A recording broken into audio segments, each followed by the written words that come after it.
What's up, everybody? Jon TheMorgile here, back again with another Static Plane Truth video. I wanted to start by mentioning that the truth cannot be a theory. Theories can be accepted or assumed to be true, but can be proven false. The truth, on the other hand, cannot be proved as false and therefore cannot be classified as a theory. So, for example, while what goes up must come down is the truth, gravity is a theory to explain this truth, assuming the Earth is a spinning sphere in the void of space, of course. The point here is the truth is not some bizarre conspiracy theory like the moon is made of cheese, or Michelle Obama isn't actually a man, but he's a reptilian shapeshifter from the constellation Draco. This is important to get out of the way ASAP, as most people apparently categorize the truth with such wild theories, and this simply isn't the case. Conspiracies are defined as situations where multiple people get together secretly to construct a, nefarious plan, or to some end or another. NASA and the like have certainly conspired against civilization by faking space in order to perpetuate their existence. In all honesty, most people, especially astronomers and theoretical physicists, are not the conspirators. They, like everyone else, including myself, were tricked into believing an absurd theory is scientific fact, just as sure as gravity, since we all know what goes up must come down is exclusive proof that we live stuck to the side of a spinning sphere in the void of space, of course.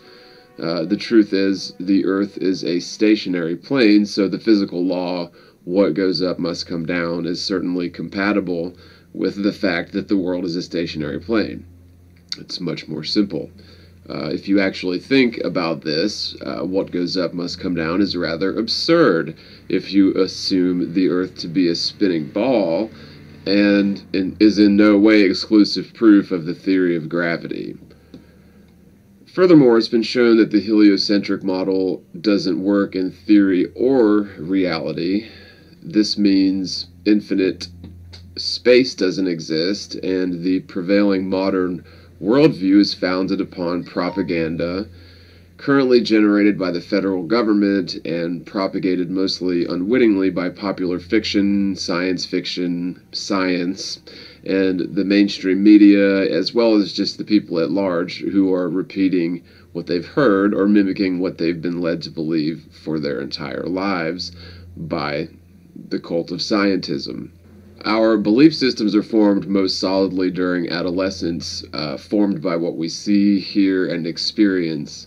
Unfortunately, most of what we see, hear, and experience, or a good chunk of it, comes from people following the guidelines of a government with designs on controlling everyone's mind to an astonishing extent.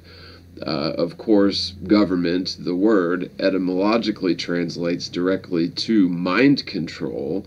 You can look that up. However, the extent of this mind control and the intense effects this has on us is difficult to fully comprehend from within the hypothetical construct we've been forced to accept. We should pay attention to nature, as the world itself will answer any questions you ask it.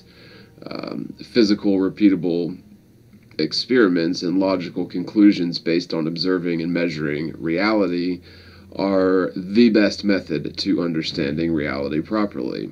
Instead of direct measurement and experiment, theoretical astrophysics is exactly biased conjecture, inseparable from a litany of dogmatic beliefs, all stemming from the fundamental premise that the world is a sphere in the vacuum of space, and ultimately the Copernican principle, or the mediocrity principle. But real measurements and observations of the world around us obviously contradict the notion that we're spinning on an axis upon a ball orbiting the sun in space. If this theory were correct, it would be extremely easy to demonstrate the curvature and axial rotation of the world for starters. However, all physical experiments applied to reality objectively show the world to be stationary and lacking the necessary curvature to result in a spherical world. The grandfathers of theoretical physics and the spherical Earth philosophy lacked modern technologies we all take very much for granted. For example, manned flight in airplanes, footage from weather balloons, gunpowder, long-range projectiles, long-range communication, the understanding of electromagnetism, high-powered telescopes, and even high-resolution digital imagery, and so on and so forth. Compared to the ancients, we are, and really even compared to people 100 or 200 years ago, we are far more adequately equipped with technologies to know things and prove things conclusively that they could only imagine or debate or believe. For example, what does the Earth look like from 20 miles in altitude? That could only be speculated upon until, the advent of the weather balloon, and of course the ability to record the images or video coming back from that. We have endless methods to prove whether the Earth is stationary and without curvature, or contrarily, it's a spinning sphere. We can prove this one way or another. Now, apparently, the faulty fundamental principles governing our worldview are a gross series of misunderstandings historically and bold-faced lies coming from the modern government agencies such as NASA. I've just stumbled upon another astonishing observation of astronomy which completely discredits the heliocentric model and proves it as incompatible with observable reality. If you look at the heliocentric model, you'll notice that Mercury and Venus are allegedly closer to the Sun than the Earth is. Agreed? Or their alleged orbital path is tighter around the Sun than the Earth's alleged orbital path.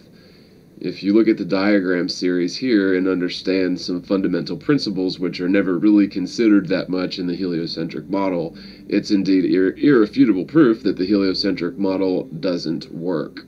So here are the basics. We can obviously never observe the planets during the daytime, as they are too faint of lights, so we simply should never see Venus or Mercury from the ground, period. We can only view the sun and moon during the daytime, but these two planets would always be on the day side of the Earth forever, no exceptions. From the time the sun rises till the time it sets, the sun itself renders the sky a reflective blue, impenetrable to all starlight, and of course, we can only see the sun and the moon during the day. Sure, we can see certain stars and wandering stars during the twilight hours, but in terms of daytime, you cannot see the stars, nor the so-called planets or the wandering stars. Now, since Mercury and Venus are alleged to orbit the Sun more closely than the Earth, there's no possible set of circumstances which would allow any observer to see Mercury or Venus any time during the night. It would always be on the daytime, day side of Earth. Mercury and Venus would always be aligned to that day side or inside of the path of orbit of the Earth, and would therefore never be visible at night, according to the heliocentric model itself. And regardless of how you try and finagle the heliocentric model to allow for Venus and Mercury being visible at night, which indeed they are, it simply cannot occur in your model. Therefore, the heliocentric model doesn't adequately describe reality in the slightest. So you can choose between one of the two things. Either Venus and Mercury must no longer be closer to the sun than the Earth, or you must discard the heliocentric model, right? These images are clear disproof of the heliocentric model. The first one shows Venus at night directly next to a crescent moon at night, which, by the way, the crescent moon at night would also be impossible. Both of these observations, so Venus at night and the crescent moon at night, are incompatible with the heliocentric model. We'll get into this in a little better detail in terms of the moon, but the simple fact is Venus could never possibly be viewed at night, assuming the heliocentric model.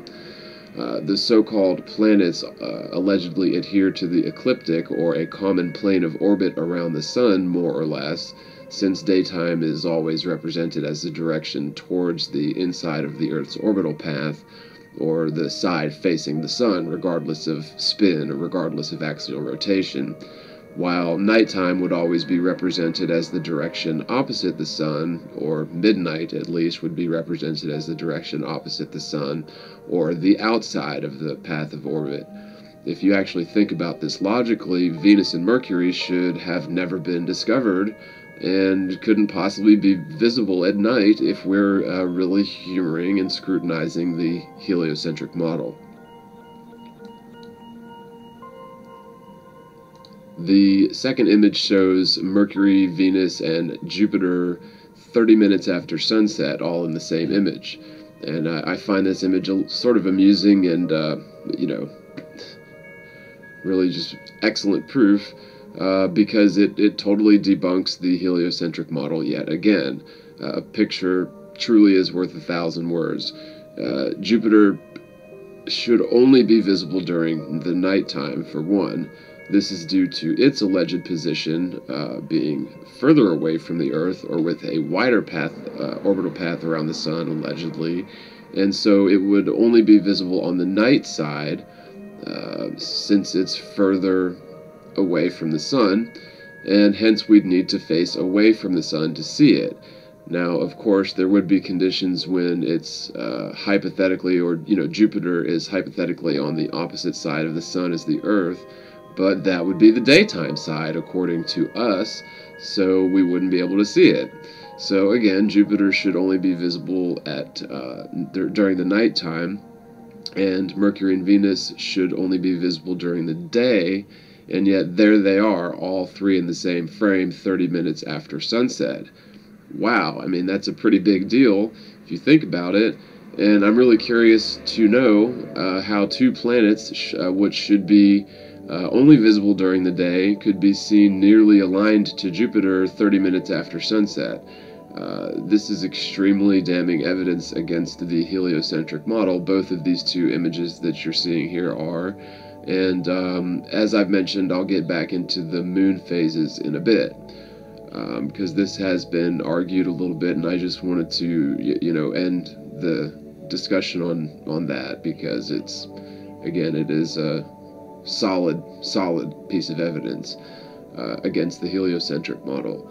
Now, the federal government and mainstream media spend untold sums of money manipulating the associations we subconsciously form between images or phrases with specific concepts. We all have a picture in our mind linked to words and concepts. For example, the word or concept of Earth will sort of summon a picture in everyone's mind. Contrarily, we're programmed to imagine a laughable, contrived image in our mind related to the phrase or idea of flat Earth.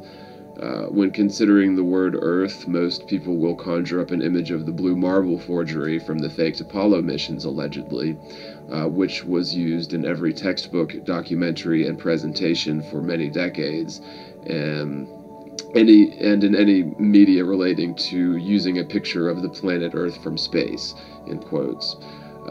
I honestly remember as a child thinking this was really sort of disenchanting, as I noticed that whenever you studied anything having to do with the planets, you would either see an obvious drawing or image of Earth, or that one single forged picture from the Apollo missions. It had been, at that point, a couple of decades since the picture was allegedly snapped, yet that was the image you would find in every single reference, textbook, documentary, whatever, even leading up through high school and college, for many decades. That was it. That was the picture of the Earth. Of course, now you can find hundreds of what are obviously CGI composites of the allegedly spherical Earth taken from satellites, but I have huge problems with this, the claims made by space agencies. For one thing, you can watch the so-called International Space Station, the ISS live feed, and you'll rarely get a discernible glimpse of the land or the coastlines. Mainly due to atmospheric refraction and the reflective nature of the atmosphere and clouds and that sort of thing. But typically all you can see are the tops of clouds and the rich blue or sometimes dull gray atmosphere beneath. You'll never, ever, ever see city lights or lightning strikes from the ISS during the live feed, even during the night. You'll only see those sort of videos with, the city lights and lightning bolts as computer-generated animations later on. And this is proven very clearly because it's known that tornado watchers, tornado experts, meteorologists who are responsible for warning people that a tornado is imminent could very much use satellite data, if such a thing existed, to increase their warning time of tornadoes based on the frequency of lightning strikes. But for some reason, NASA won't allow the meteorologists and tornado watchers access to this, and I would submit that's because it doesn't exist. What we have, if we have anything coming from NASA, is probably coming from high-altitude flights or high-altitude weather balloons, which are, by the way, geostationary satellites. But anyway, all that stuff from NASA is either trick photography or post-production enhancements. The point being, NASA has been faking space and the spherical Earth for its entire existence. I think 1958, or whatever. Now, there are plenty of possible motives for this, but since NASA is part of the government, we can assume that their primary objective is mind control, because again, government etymologically translates to mind control. And we can assume that NASA is not really concerned with space travel, but rather convincing us that they're concerned with space travel. And so they will fabricate missions and fabricate evidence to perpetuate their need to exist and perpetuate the mind control, which involves the cornerstone of our modern paradigm, by the way. Most people at NASA are not in on the lie, just as a child finding a quarter under their pillow where their tooth was the night before isn't in on the tooth fairy hoax, just as anyone else would if presented with flat Earth. Even people who work with NASA will dismiss this truth automatically as a ridiculous joke. This fallacious idea of Earth, or round Earth, tattooed into the collective subconscious extends to further implied associations, including gravity and space, and lots of reinforcing sort of ideologies that have been constructed into our belief system. And really, our understanding of the significance of the world itself in the grand scheme of things comes into play. All of this is associated with the culturally accepted and repeated concept of Earth, manufactured by the government, the federal government, via the schools, NASA, and of course the mainstream media, which merely parrots anything that a government official or a government agency claims. The media is no longer critical of the government, which is its, or supposed to be its primary function. The media is merely a public mouthpiece or a PR campaign for the government. And of course, to perpetuate the Republican versus Democrat false dichotomy, that's another one of their functions, is to perpetuate all sorts of divisive issues. But primarily, they're a mouthpiece for the government. Companies that manufacture exactly carbonated sugar water, for example, spend billions per year on advertising or propaganda.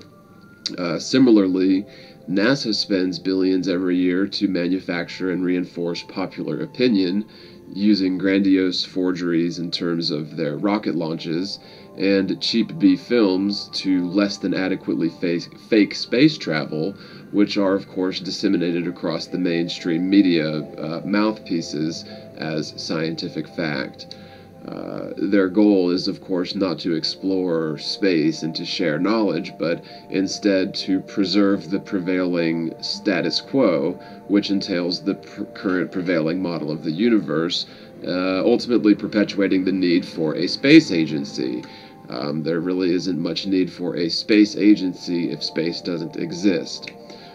They also take our tax dollars to patent technologies later to be sold to the public who were the original investors in the technology in the first place with our tax dollars. We started with a little over 6,300 applicants, and we ended up selecting 8, 4 women, 4 men, who are absolutely incredible.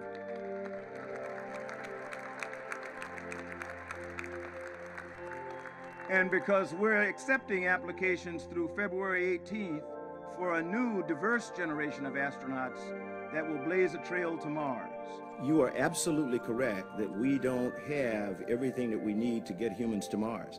That is not in human exploration. That is in space technology. For a new diverse generation of astronauts that will blaze a trail to Mars. We don't have everything that we need to get humans to Mars. Because NASA and our partners are developing the technologies that drive both exploration and economic growth, I have 1,600 more reasons that the state of our NASA is strong. The 1,600 new technologies every year that we develop and the thousands of products, services, and processes that we help businesses transfer into the market for job creation and economic growth. So what I did was, based on his claim that NASA is coming up with the 1,600 new technologies every year. That's a pretty staggering claim, a pretty staggering figure if you add up all the years that NASA has been doing this whole space exploration thing. But if you, and I didn't, really spend too much time on this, but if you take some time to try and research what exactly is NASA inventing, if you find what I've found is a bunch of circular sort of self-reinforcing propaganda, then a lot of claims, but in terms of what exactly are these inventions and how are they benefiting people and how is our investment in NASA being returned to us, the taxpayers, the investors, you really can't find much. Certainly they've got Tang and Teflon. I mean, they are allegedly inventing some things, apparently, according to them, in space. But in terms of 1,600 inventions and patents per year, when you actually try to dig down, and figure out what they're doing, it's really hard to find anything more than the circular self-reinforcing propaganda, right? Looking at this science exploration page, they're claiming that the NASA workforce is so ingenious that quite a few of its inventions are useful for those of us who stay on the ground. The agency has a special administration, and so, this is the top 10 NASA inventions, How Stuff Works Science webpage. They claim to have accomplished all of these great feats, in all of these inventions, but again, what exactly are they inventing? Whenever I see the astronauts on the ISS, they're up there, playing with water bubbles and playing with toys and playing musical instruments. And so going through, the internet and trying to figure out, what sort of great accomplishments is NASA achieving up there in space, it's sort of difficult. They sure win awards given by the Inventions and Contributions Board for NASA developed software that has significantly enhanced the agency's performance. But software doesn't necessarily need to be, invented in space, right? They're getting lots of private contributions. And you'll notice here, if you try to click on certain links, as I've done here, you get this weird 404 cosmic item not found. And again, that was NASA's Inventions and Contributions Board winners. So it just seems kind of odd that we're not benefiting from all of these, 1,600 a year inventions from NASA. Now, I'm not going to read through all of this to you, so you can pause this and read it if you're interested, or maybe it'd be a good idea to go to the Patent Office website and look up all of the 1,600 a year inventions that NASA does. But you'd think that NASA would advertise and boast about all of their inventions. One thing that I also found is that you get all of these different numbers in terms of how many inventions has NASA patented, or how many do they patent in a year. It just varies. It's almost as if you can't get two of the same answer. Chuck Bolden claims 1,600 a year. Other sources say it's a couple hundred a year. It seems to be sort of a black hole, or a brick wall, where if you do find any patents or real inventions from NASA, they're not exclusive to space inventions, and it seems like those patents are sold off to corporations as opposed to going back to the original investors, which is you and I, the taxpayer. The examples of their inventions, you get sort of generic explanations, technologies designed to mitigate the dangerous gases created as humans live and work in space. I'm not sure how that's going to benefit anyone on the ground. Inventions related to rocket nozzles, injection systems, and propellants that might help launch a new generation of commercial spacecraft, methods for controlling airflow around vehicles in hypersonic flight. So they give you examples of inventions that nobody's ever going to verify. Nobody's going to go up into space and and verify that NASA has created this mitigating factor for dangerous gases, for example, or that their rocket nozzles would be any more effective in space than a jet ski that's out of the water. Rocket propulsion needs barometric pressure to work. We'll get into that in a bit. But searching out these NASA technologies is really sort of difficult, or it's interesting to me that you're not finding, you get emission control system, hydrogen peroxide concentrator, conducting composites of matter. You find these things, some of them are description not available, no patent abstract. So they're just like sort of ideas, and they're not actually plans, inventions, or patent. Method for manufacture of cord-stressed sandwich structures. I thought that was sort of funny. What is a face sandwich structure? Sandwich structure. Composite is a special class of composite materials that is fabricated by attaching two thin but stiff skins to a lightweight but thick core. The core material is normally low-strength material, but its higher thickness provides the sandwich composite with high bending stiffness with overall low density. Open and closed cell structure foams like poly blah blah, poly da da, polythene da da da da. Open and closed metal form can also be used as core material. So NASA is responsible for sandwich core structures. Okay, that's an idea that I would submit did not necessarily need to be invented in space. Could have been invented on the ground just as easily. Seeing how people don't actually go to space, it obviously was invented on the ground, just like Teflon. I missed the link that I followed here, sorry. But researchers at NASA GSFC submit over 250 invention disclosures to the ITPO each year. 250. So they're claiming, less than a sixth of what Bolden claimed.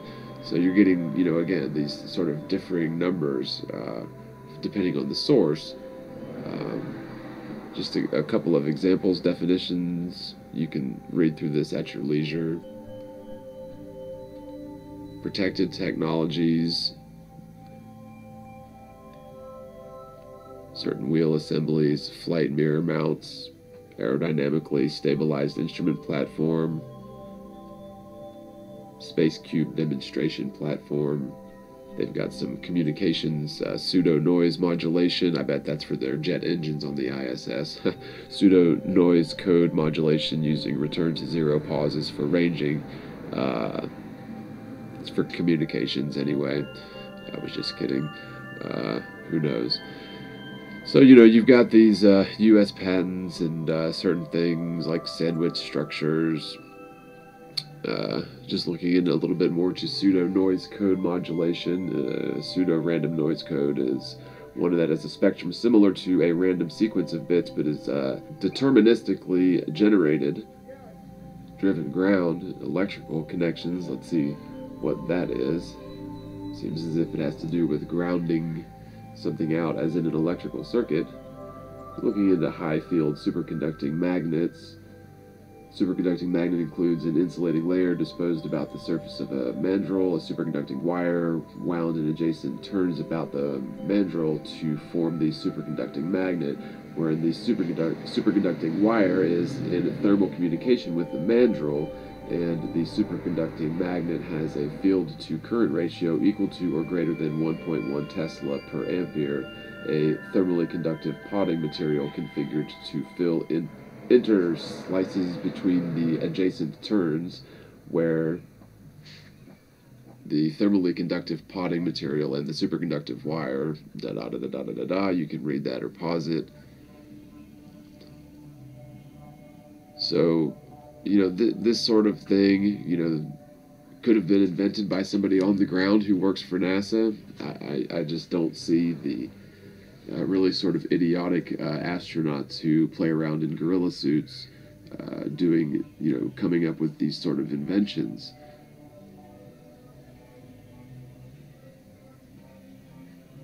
I think it's far more likely that NASA does have tons of money at their disposal. They've got bright minds for research and development, and so, it's not a huge leap to see them coming up with some inventions, but it certainly does not appear, or at least it seems like something's fishy about their claims to the number of inventions and their contribution to humanity as a whole, making them a good investment in people's minds. I think that they need to perpetuate this image of exploration and sciences and technologies, research and development, in order to keep the Ponzi scheme going. But I haven't seen anything that indicates whatever they're doing is exclusive to space inventions. And by the way, this particular invention, I looked up Thomas P. Haight and Peter J. Sharon, and neither one of them are astronauts. So this proves that this invention was not made in space. It was made from people on NASA's payroll on the ground.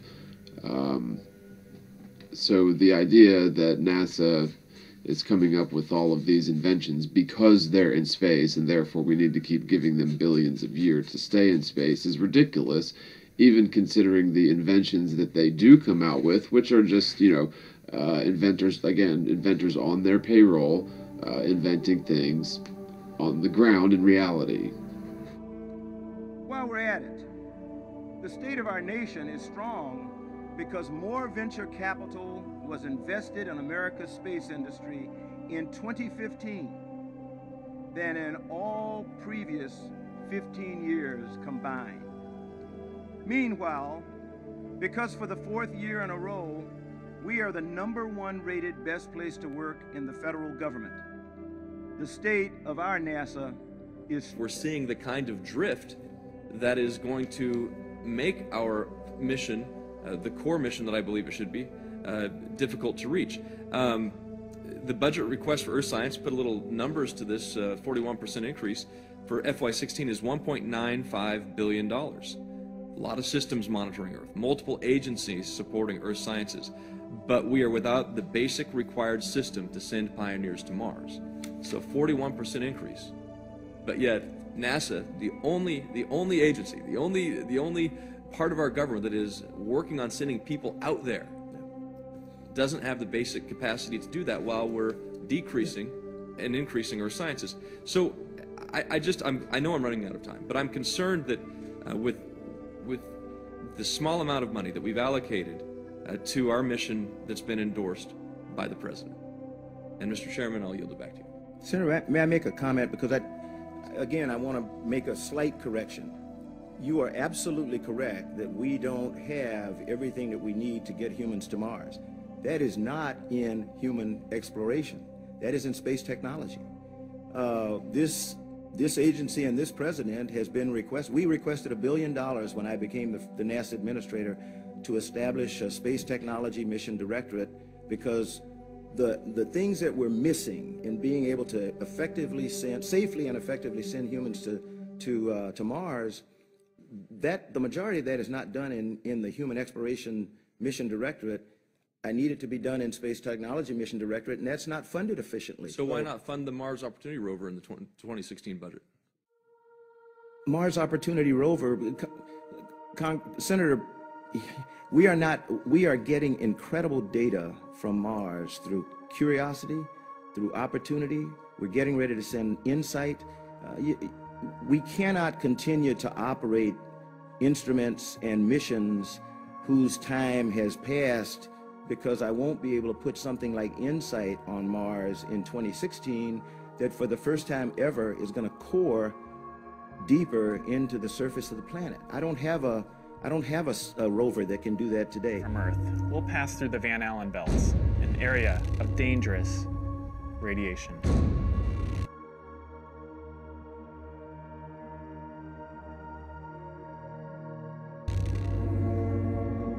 Radiation like this could harm the guidance systems, onboard computers, or other electronics on Orion. Naturally, we have to pass through this danger zone twice, once up and once back.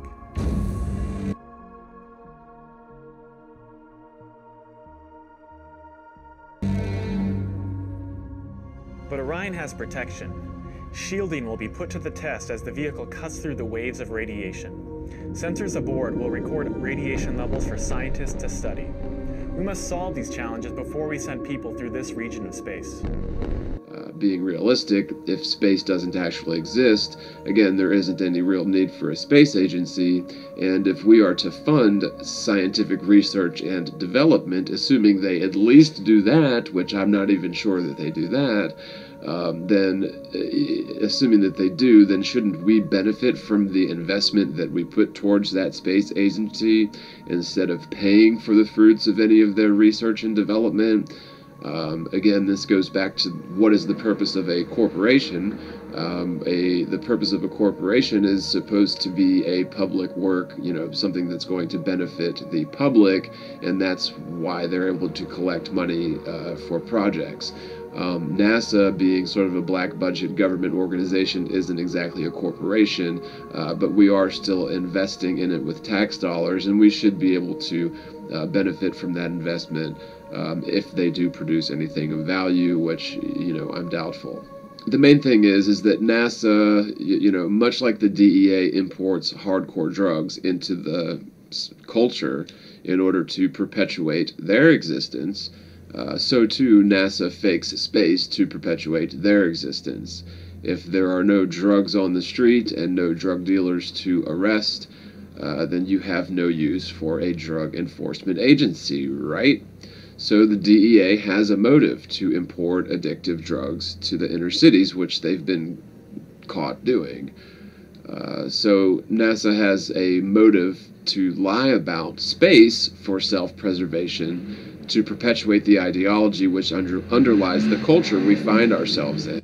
NASA and the media must pump out propaganda to convince us of terra firma spheroids governed by gravity in the infinite vacuum of space, to solidify the popular opinion that we also live upon a spinning spheroid in the vacuum of space. In truth, it is a fool's errand to convince oneself that we know what the sun is and know what the stars are. This argument comes up a lot from globe earthers. They believe they know that stars are made up of hydrogen and helium gases, but are not exploding or burning as you would expect.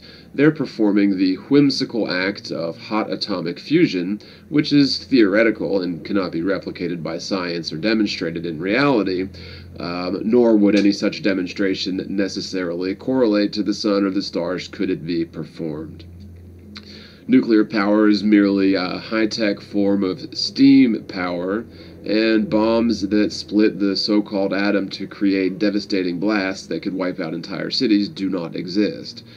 Like infinite space, atomic bombs are a well-executed propaganda campaign or fear porn that includes one of the biggest lies in history, which is the alleged atom bomb or nuclear bomb bombing of Hiroshima and Nagasaki back in World War II. These two Japanese cities were obviously devastated. They were carpet bombed and firebombed like so many other cities were nearing the end of World War II. Any alleged footage of nuclear blasts are military propaganda involving sometimes scale models and sometimes life-sized explosions containing not a nuclear bomb, but instead thousands of tons of TNT. And I would note that both Nagasaki and Hiroshima both are thriving cities today, so there isn't this, residual radiation that goes along with the fear porn that, if you nuke an area, it'll be desolate for hundreds of years. And, I would even go so far as to say as most of the people in the military weren't in on this truth. This was a massive, massive hoax. The nuclear bomb, the construction of a nuclear bomb hoax was so massive that I believe that they used soldiers and even upper echelons of the military as unwitting, proponents for this lie. Just as one example, my grandfather was an engineer who helped to design the Minuteman missile silos. And I recently read an article that these silos are just basically, going to because nobody's taking care of them. They're just basically empty shells with 50s technology still in them. They haven't been upgraded, they haven't been kept up, and I would submit that is because, yes, these sort of things were built, and yes, they were probably housed with rockets, but there is no such thing as a nuclear bomb. It's theoretical, it's never happened, and any video evidence that you think that you may have seen to support nuclear bombs is probably just propaganda or is just propaganda. And even people who stood out there and watched the blasts, the soldiers that watched the blasts were apparently watching, 1,000 tons of TNT from a few miles away, which would be exactly the same thing as watching an atomic explosion of the same order of magnitude. By the way, nuclear fusion and nuclear fission are theoretical principles that have been pushed as fact, and I believe perpetuated through the use of so-called nuclear power, which is a misnomer. Nuclear power simply involves containing an enriched radioactive isotope and converting that radiation into heat energy to power turbines that generate electricity. Nuclear power is, it's a misnomer, and it's simply a complex version of steam power, with the heat source being an encased uranium or plutonium. The point is that people who claim to know about the stars as a collection of theoretical premises which have been inserted into our scientific record as somehow known facts, as if anyone has ever traveled to the sun or some distant star to confirm these beliefs. Nobody knows anything about a star or the sun. People just have theories and they believe in their theories. Has it occurred to scientists or the parrots of scientism that the helium and hydrogen believed to be undergoing atomic fusion based on the color of the light emitted, that our upper atmosphere plane, which is rich with lighter, less dense gases like hydrogen and helium, and perhaps the reason we're finding the signature spectrum coming from the sun, for example, has something to do or everything to do with the nature of our stationary atmosphere, and not the theoretical atomic fusion supposedly occurring in the theoretical star itself, 93 million miles away. It's quite obvious that light we interpret from the sun and stars is at the very least affected by our atmosphere, if not fundamentally rendered into the visible spectrum of light by the particles in our atmosphere itself. Wouldn't this act of refraction or diffusion of light by gases high above the Earth have some effect on the electromagnetic waves that they're rendering into the visible spectrum? NASA and the other space agencies cannot get their story straight as to whether the stars are blindingly brilliant in space, or if space is a deep black lacking all stars.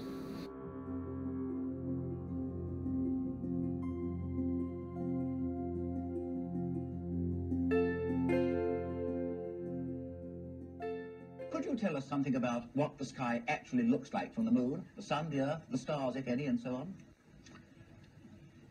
The sky is a deep black when viewed from the moon, as it is when viewed from cislunar space, the space between the Earth and the moon.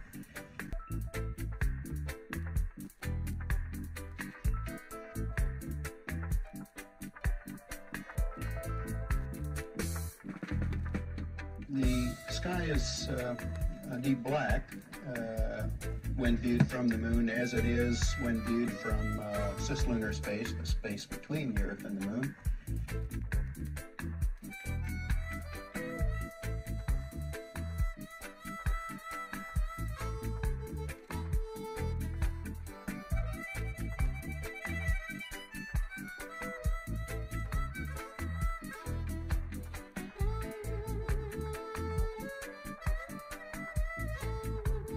Hey Chris, it's Katrina from the Royal Astronomical Society of Canada. We all say hi.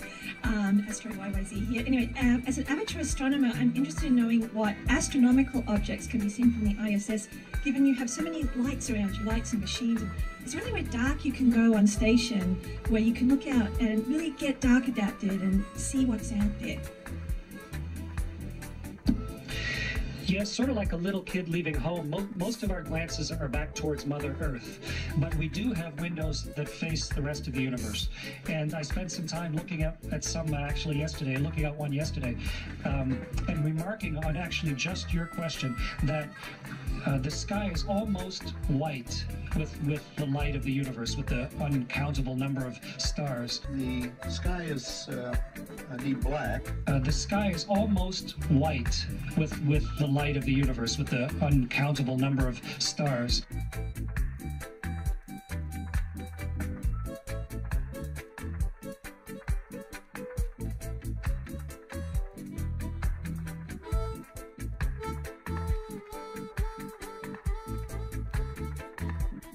The sky is a deep black. You can't see the constellations because the sky is just so alive with stars. The most unexpected thing, I think, was the blackness of space. Most unexpected thing, I think, was the blackness of space. When you look the opposite direction and you see how dark space is, I mean, it's the blackest black, and you realize just how small the Earth is in that blackness. And that when I look out at the stars and I see, so many stars and planets and so many stars and planets. The sky is almost white with the light of the universe, with the uncountable number of stars. And what you see is an immensely deep blackness.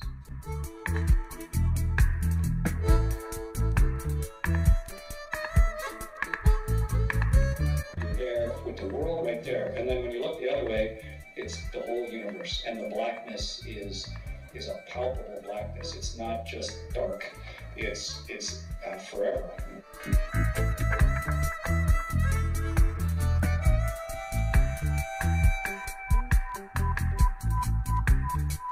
The sky is a deep black. And what you see is an immensely deep blackness. A blackness that it's like a black with texture. It's like a black, sort of like black velvet, but without any shininess to it at all. You can't see the constellations because the sky is just so alive with stars. How dark space is. I mean, it's the blackest black, and you realize just how small the Earth is in that blackness, and that was a real surprise to me. And we have to realize that in space, without the intervening atmosphere, the heavens are 10 times as bright, stars 10 times as numerous. And what you see is an immensely deep blackness. Billions and billions of stars, and you can see it. In fact, they're so numerous, it's very difficult to pick out the constellations you and I see here on the ground. A blackness that it's like a black with texture. It's like a black, sort of like black velvet, but without any shininess to it at all. Some of the stars have colors we don't see here on the ground. So you see these pastel colors, light yellows, light pinks, light oranges, even light red ones, and light blue. There's all kinds of colors. An immensely deep blackness. It's not just dark, it's white with the light of the universe, with the uncountable number of stars. When you look the opposite direction, and you see how dark space is. I mean, it's the blackest black. I live in Colorado. You get up on a clear night in Colorado, up in the mountains where there's no light, and you can see all these stars. Well, multiply that by 1,000. That's what it's like in space. It's not just dark, it's forever. And that when I look out at the stars and I see, so many stars and planets and so many stars and planets. You can see the stars. Oh yeah. And pretty much all the time you can see the stars. It's not a black void. The sky is a deep black. There's more than stars. You can see planets. You can see moons. An immensely deep blackness. You can see a zodiacal light. Whoa. Those are amazing. Right before the lights of the zodiac. The lights of the zodiac.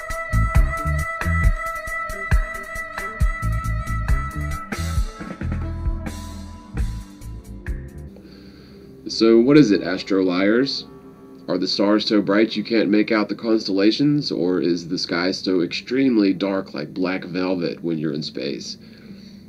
Much as the propaganda of nuclear weapons has reinforced the belief in the model involving atoms, which have never been physically seen, only assumed and assigned mathematical values which work in theory but cannot be proven, the propaganda from NASA reinforces the widely held belief in theoretical physics.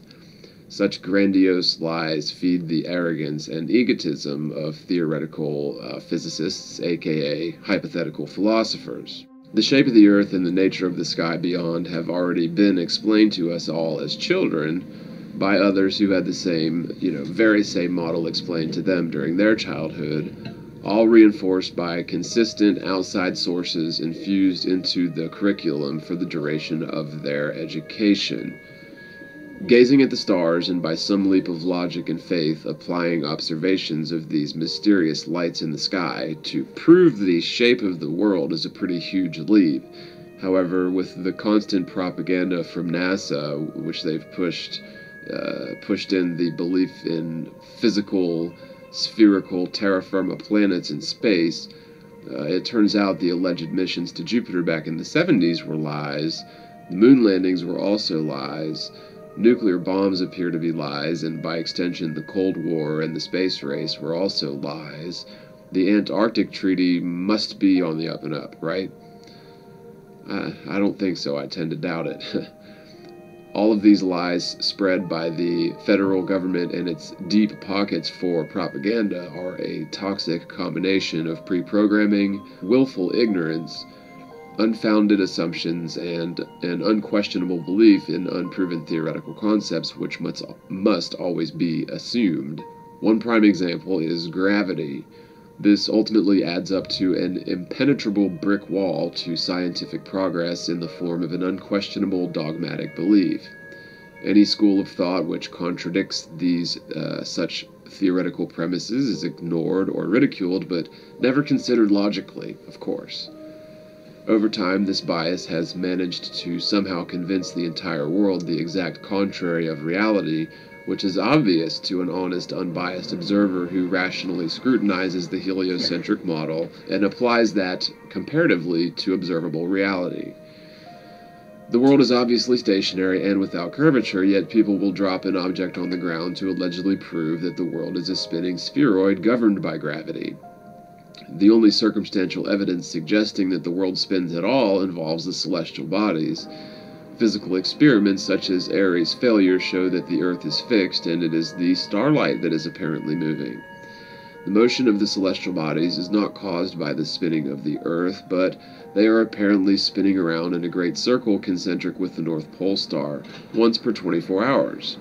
Of course, knowing what we know about magnetic fields, or specifically electromagnetic vortices, starlight could be wildly distorted in terms of apparent position and velocity, or even angular size, by such principles attributed to magnetic fields interacting with visible light that are well known and documented. We're not talking about a ball Earth wrapped around lava spinning through space, but a stationary plane with a strong magnetic field emanating from the north. Since magnetic north is the central position around which, according to magnetic compasses from anywhere on Earth, even in the southern hemisphere, and Polaris remains above that point day and night from season to season, this proves the world is not a spinning sphere, but the obvious, most simple answer is that Polaris is a relatively nearby light source, which is marking the center of a massive worldwide electromagnetic vortex. Globe Earth proponents argue that it is the metallic molten core of the Earth that generates this electromagnetic field without any physical evidence or scaled-down reproduction of such a magnet to support this claim. For one thing, you cannot construct an unsupported shell around a spinning sphere of molten lava, but even if you could, there's no evidence to support the idea this would create an electromagnetic field, and of course the mysterious non-existing gravity waves necessary to hold it all together in the heliocentric model. In fact, molten metals, which allegedly fill up the center of the ball Earth, cannot be magnetized. Only solid-state metals can be magnetized, which is yet another big problem for the Globe Earth model. On to another point that really can't be ignored is the North Pole star Polaris. It's physically impossible to have the North Star appear to be a permanent central axis for all the other stars in the heliocentric model. Comparing dusk to dawn, an observer is facing in opposite directions into the universe. We're not talking about stellar parallax as a result of lateral motion of the Earth, theoretically, but instead we're talking about the angle in which you would be facing were the Earth a sphere, comparing dusk till dawn spinning around an axis. Furthermore, 6 months from this observation, or this set of observations, 6 months later, the same thing can be done and the North Star is still visible above the northern axis from dusk till dawn. When visible space should technically be on the opposite end of the universe compared to 6 months earlier. Again, this has nothing to do with how far we've theoretically traveled in 12 hours overnight, or 6 months around the sun, but instead this has to do with facing in total opposite directions in space in both of these circumstances. So imagine yourself on a track that goes around an oblong ring, like the tracks tend to do around high school football fields. So if you're on one side of the track facing towards the home bleachers, say, that represents visible space in the summer. If you run to the opposite side of the track and face the visiting team bleachers, that represents visible space during the winter. The center of the track obviously represents the sun in the heliocentric model, and any direction facing inward towards the center of the track would represent daytime. Anytime you're facing down the track, it would represent dusk or dawn, and facing away from the inside of the track would represent nighttime. Running once around the track would represent a year, and spinning once upon your vertical axis would represent a day. The fact that we can see all constellations year-round, even those found 90 degrees overhead from the equator, from somewhere on Earth, conclusively proves that the heliocentric model is incompatible with observable reality. On the other hand, this makes perfect sense in the static plane Earth model, considering we're not flying around the sun in a one-year cycle offset to the galactic equator by 60 degrees in our alleged orbital path. Instead, the stars are merely making circuits above the face of the Earth, which runs in nearly perfect daily cycles, returning to their original starting point from year to year, with the constellations never changing, without a unique set of constellations from season to season, as is demanded by the heliocentric model itself. All in all, whether by plain accidental circumstances or a bizarre conspiracy, the spinning globe Earth has been forced upon the minds of all recent generations of gullible toddlers never questioned or scrutinized, even though the alleged proofs of the heliocentric model are flimsy, circumstantial evidence, and even lies, which do not actually hold up under logical scrutiny or physical measurement by objective adults. First, we must cast aside the assumptions we previously believed that we knew, such as the size, distance, temperature, and even the weight of stars. People claim they know stars to be theoretical hot atomic fusion of some of the lightest gases known, hydrogen and helium, yet somehow create enough theoretical gravity to keep the hypothetically spherical Earth in orbit. Gravity also allows people to walk around on the sides of a spinning sphere at about 1,000 miles per hour near the equator, and around 750 miles per hour in the US, give or take. All in all, this has constructed a virtual prison for our minds, perpetuated by the federal government and modern philosophers. This psychological prison demands our world, and by extension ourselves, to be meaningless in the grand scheme of things. To be clear, by modern philosophers, I'm specifically referring to theoretical astrophysics. Honestly, I think the term mythology would probably apply to them more aptly than philosophy, for more than a few reasons. Mythologists, like those found at NASA, seem to incorporate occultism and esoteric symbolism into their projects. The majority of people apparently never caught on to this, but NASA blatantly advertises that it is indeed an esoteric occult group in plain sight. The people at the top of such organizations assume their imaginative, irrelevant theorem placed them on top of a pedestal, as they are not in jeopardy of being proven or disproven by any repeatable sort of experiment. One must assume yet to be proven non-falsifiable theorems such as gravity or knowing what the sun and stars are, and of course all the theoretical equations such as E equals mc squared as laws. Of course, understanding an equation and the equation accurately describing reality, or furthermore being a so-called law, are three completely different things. E equals mc squared, or energy equals mass accelerated at the speed of light squared, is intended to theoretically describe what pure energy is, or how it is formed in relation to physical matter and the speed of light. This is a very clever and interesting theory which may hypothetically work out mathematically, yet will of course never be physically tested, observed, or conclusively proven or falsified, as it is impossible to accelerate matter at the speed of light squared, and yet it is widely assumed and accepted by the scientific community as a proven fact of physics or another so-called law. The well-meaning, totally deceived scientists and engineers at CERN, for example, spend their lives, or their adult lives, interpreting data printed out of a very expensive lie machine called the Large Hadron Collider in Geneva, Switzerland. These well-paid, highly indoctrinated scientists believe they are able to send atomic and subatomic particles through a vacuum tube with a 17-mile circumference. I would point out that atomic and subatomic particles are merely theoretical building blocks of matter, which have never been observed or conclusively proven. In truth, such tiny particles, which we are all taught to assume make up everything, the smallest building blocks of matter, probably don't exist as we were told. All in all, the archaic model of the atom is little more than the heliocentric model scaled down to make up all matter at the smallest levels, the nucleus of the atom representing the sun, and the electrons of the atom relating to the planets. According to this theory, a solid wooden table is mostly empty space at the atomic level, but again, this is all just theory and has never been proven. The idea of molecules being a composition of these theoretical atoms is also very convincing pseudoscience, but since the numbers work in practice, it is assumed that the theory is unquestionable. This is much like the observation "what goes up must come down" being explained by the theory of gravity, then pointing to the fact that what goes up must come down proves the theory of gravity.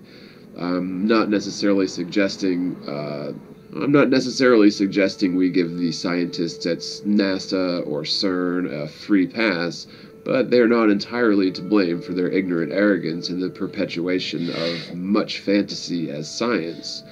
The Large Hadron Collider is an example of a never-ending money pit that will keep the minds of experienced scientists on a perpetual wild goose chase for theoretical particles or waves of gravity which do not exist. Similarly, NASA manipulates our understanding of the celestial realm of the stars. CERN claims to be searching for dark matter, dark energy, antimatter, gravity, recreating the conditions moments after the initial mysterious action causing the Big Bang theory. My point is, since gravity doesn't exist, then dark matter couldn't possibly exist and has no theoretical need to exist, since it is a theoretical counterpart of gravity. In orbital mechanics specifically, which explain away the impossibility of orbital mechanics in a vacuum. The idea of the moon orbiting a spherical Earth is physically impossible, as the alleged gravity needed to slingshot the moon round the backside of the Earth's alleged path is apparently absent, and even opposite or repelling the moon from the Earth at times as the Earth is racing towards the moon, 2 weeks later. Technically, we should crash into the moon in less than a few hours at a specific period during each month if we were indeed racing towards it at 66,600 miles per hour, with gravity also tugging the moon in towards us with enough force to slingshot the moon round the back of the Earth's paths earlier that month. The fact that we do not crash into the moon every month, or the LISS every 45 minutes for that matter, are both very good proofs that the heliocentric model is wrong and NASA is lying and the Earth is stationary. Gravity itself is only necessary if the world is a spinning sphere, which it isn't, therefore gravity itself has no theoretical chance of existing, and the concept of third-generation satellite bodies such as the moon being governed by a theoretical force which doesn't exist is physically impossible. Finally, since the world itself is proven to be stationary, then the Big Bang obviously never happened either, as there's simply no room for a stationary physical plane in the hypothetical Big Bang universe. Gravity is therefore an unnecessary, disproved theory based on faulty assumptions. The atom is a theoretical fallacy, along with the so-called God particle and Einstein-Rosen bridges. Since all of these faulty theorems are irrelevant extensions of an illogical foundation, the entire purpose of CERN and NASA are shown to be a complete and total waste of money and brain power, and ultimately distract a cross-section of theoretical physics with hunting after proverbial unicorns, fairies, and goblins. CERN is claimed sometimes by the alternative community to have dark, ulterior motives, like designs on opening a stargate or a wormhole to another dimension, but of course even these sort of applications are based on relativity, space-time, and gravity, which are, again, unnecessary and irrelevant, don't exist. I would guess that most of the scientists and engineers at CERN are totally oblivious to the overall picture of what exactly is going on when they fire that thing up. Most are probably trained to read results of their experiment on a report generated by a computer, since they're obviously not hopping into the Large Hadron Collider while it's operational, of course. So they are relying on instrumentation, which could be nothing more than simulated computer-generated data. Who would ever know the difference? Even assuming they can collide particles at the speeds which they claim, how would anyone know the difference between a computer-simulated result and actual result? The answer is, the software created to monitor the Large Hadron Collider at CERN are obviously not something written by one single person, and to compromise or manipulate such software, all it would take is one single compromised person at a higher up level in the long line of software engineers to enable a simulated reading and make it appear to be an actual reading. In fact, such software would necessarily have the ability to output simulated data, and I submit it wouldn't take that much to trick the dedicated scientists at CERN into believing that simulated data is actual readings from smashing subatomic particles, which nobody can verify that is indeed what's occurring inside the giant circular tube. The theoretical physicists responsible for interpreting the data coming back from their tests are almost certainly not responsible for engineering the software, while the software engineers are probably not going to be involved with reading and interpreting the data spit out of the multi-billion-dollar lie machine. At any rate, there are some parallels to be drawn between entities like CERN and NASA, as they are both never-ending black holes for money and appear to be very much compartmentalized and purposefully misleading their compartmentalized industries supporting its function, and hence you get never-ending perpetuation of lies supported by well-meaning people who have no idea that there's any lies going on. The blatant fakery of NASA and the images they ensured we all associate with certain ideas such as Earth and space and a universe has been deeply implanted into the collective subconscious of the so-called civilized world. This is especially true for those who base their careers and claim to know what is occurring in terms of the lights in the night sky. The fallacious idea of an infinite universe with billions of galaxies, trillions of stars, and quadrillions of planets has been systematically, subliminally, and repeatedly shoved into our collective subconscious, making it nearly impossible for a normal person to consider the notion that their personal construct of the universe should be questioned or could possibly be questioned. The celestial bodies, the sun, the moon, and the stars are not spherical proof of our world's spherical nature, but are merely secondary features of the massive physical plane itself, and are no way indicative to the shape of our world in any sense whatsoever. In other words, just because the sun and moon appear to be spheres doesn't necessarily prove, by any stretch of the imagination, that the world itself is also a sphere. Just because scientists claim to know that stars are theoretical hot nuclear fusion of some of the lightest known gases, yet generate the most gravity in the solar system, doesn't mean they actually know what they're talking about. I think it's very possible that the sun is a symptom of conditions generated by the Earth itself, as opposed to the prevailing worldview that the Earth is a secondary offshoot created by the sun. The sun could involve ionized plasma in reality, beholden to the natural electromagnetic forces which are acknowledged to exist by science, but of course their explanation falls flat. You cannot make a ball magnet out of molten lava as claimed by Globers. However, you can demonstrate a monopole disk magnet, which is apparently the sort of layout we have on the flat Earth, which is essentially a giant capacitor plate, and is represented nicely by any magnet that you would find inside of a speaker. Again, that's a monopole, with the North Pole being in the center and the South Pole being every point along the outside edge. Now, I've mentioned this before, but modern science does not have a complete explanation for thunder and lightning. That's right, in the know-it-all age, the globe-Earth gravitic model does not allow, or has not produced, a rational explanation for lightning. Perhaps if science understood the truth, we could harness the sort of power generated by the Earth itself, as postulated by Nikola Tesla about 100 years ago. During the fake moon missions, which were nothing more than cheap B films produced by NASA, a branch of the U.S. military, there's some really obvious proof that people have never gone to the moon, which isn't often spoken of. In part 2 of this series, we'll look at that in deeper depth. Until then, thanks for tuning in. Spread the word, spread the world, and peace.